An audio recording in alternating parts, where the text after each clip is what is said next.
Hello friends, my name is advocate Mohit Gupta और इस video में हम टीडीएस की जो अमेंडमेंट्स प्रपोज की हैं बजट 2025 में उसको डिस्कस करेंगे।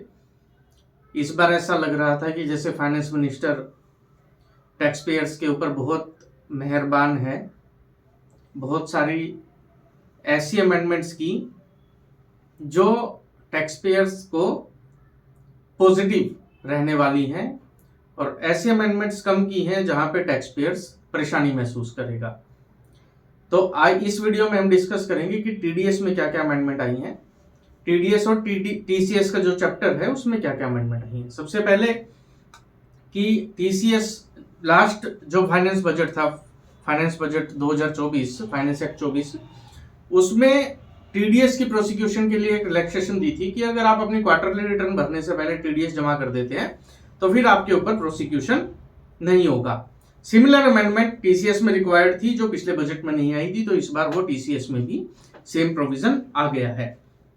दूसरी अमेंडमेंट सेक्शन 194 एलबीसी में की है, जिसमें जो टीडीएस रेट था वो 25% और 30% था, उसको घटा के 10% कर दिया गया है।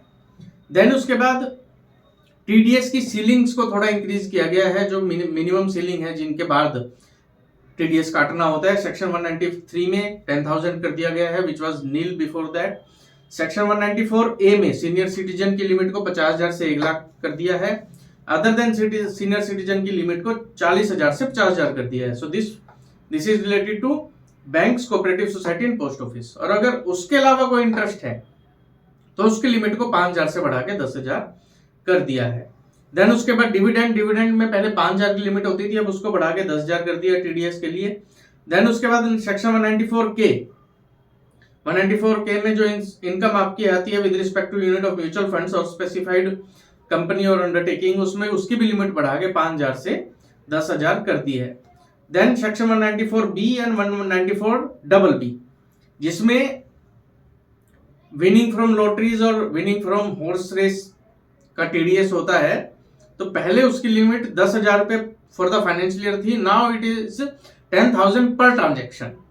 तो पहले क्या था कि अगर एग्रीगेट 10,000 से ऊपर जाता है तो आपके ऊपर टीडीएस कटता था 30%, अब जो है उसमें पर ट्रांजेक्शन का क्लोज आ गया है। देन कमीशन के केस में, इंश्योरेंस कमीशन के केस में 194D में 15,000 से 20,000 कर दी है लिमिट।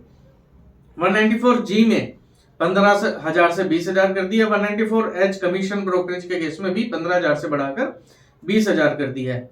देन 194I में पहले 2,40,000 रुपए पर ईयर था, विच वॉज 20,000 पर मंथ, अब उसको बढ़ा के 50,000 रुपए पर मंथ कर दिया गया है। सो इसमें स्पेसिफिकली लिखा गया है 50,000 पर मंथ और पार्ट ऑफ द मंथ। तो मंथली रेंट अगर 50,000 से ज्यादा है तो टीडीएस काटना है प्रोराटा बेसिस पे, अगर मंथली रेंट 50,000 से कम है तो टीडीएस फिर एप्लीकेबल नहीं है। देन सेक्शन 194J, उसके अंदर भी लिमिट बढ़ा के 30,000 से 50,000 कर दी है। Then section 194LA, income by way of finance compensation, उसको भी डबल कर दिया है, 2.5 लाख से 5 लाख की लिमिट कर दी है। फॉरेस्ट प्रोड्यूस की डेफिनेशन को चेंज किया गया है, डेफिनेशन को ब्रॉडन किया गया है। So under section 206C1 of the Act, presently TCS at the rate of 2.5% is required to be collected on sale of goods for the following nature: timber obtained from forest lease, timber obtained by any mode other than under a forest lease, any other forest produce not being timber or tendu leaves।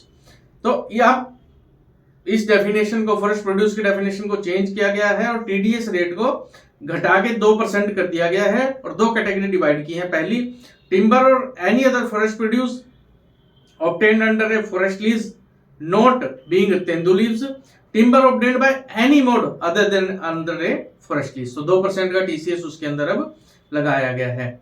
Then TCS under section 206C सब close 1H को abolish कर दिया गया है। जो TCS लगता था purchase के ऊपर, अब उसको टीसीएस लगता था सेल के ऊपर।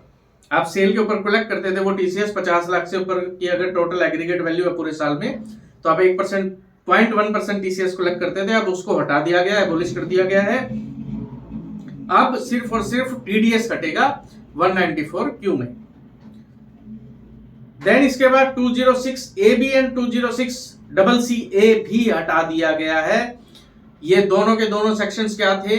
कि हायर रेट ऑफ टीडीएस लगेगा अगर आपके ऊपर रिटर्न फाइलिंग एप्लीकेबल है और आपने पिछले 2 सालों की रिटर्न नहीं भरी है। ये सबसे बड़ा रिलीफ टैक्स पेयर के लिए आया है। इसके बाद फॉरेन पेमेंट का जो टीसीएस है उसकी लिमिट को 7 लाख से बढ़ा के 10 लाख कर दिया गया। दूसरा, एजुकेशन लोन लेके अगर आपने एजुकेशन फीस की आप पेमेंट कर रहे हो फॉरेन में तो उसके ऊपर से भी टीसीएस को हटा दिया गया है। तो टीडीएस और टीसीएस के रिगार्डिंग में ये सारे अमेंडमेंट्स हैं और ये मैक्सिमम अमेंडमेंट्स जो है वो टैक्स पेयर फ्रेंडली है।